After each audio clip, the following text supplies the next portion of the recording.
السلام علیکم سامعین، انسان اس وقت تک مومن نہیں ہو سکتا جب تک وہ ان چار باتوں پر ایمان نہیں لائے۔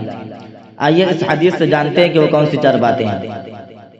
ان علی بن قال قال رسول اللہ صلی اللہ علیہ وسلم لا يؤمن عبد حتى يؤمن بأربع يشهد أن لا إله إلا الله وأني رسول الله بعثني بالحق ويؤمن بالموت والبعث بعد الموت ويؤمن بالقدر، رواہ ترمذی و ابن ماجہ۔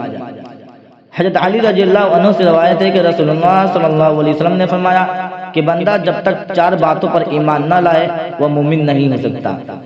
وہ اس بات کی گواہی دے کہ اللہ کے سوا کوئی معبود نہیں اور میں اللہ کا رسول ہوں، اس نے مجھے حق کے ساتھ بھیجا ہے، اور موت پر ایمان لائے، اور موت کے بعد دوبارہ زندہ کیے جانے پر ایمان لائے، اور تقدیر پر ایمان لائے۔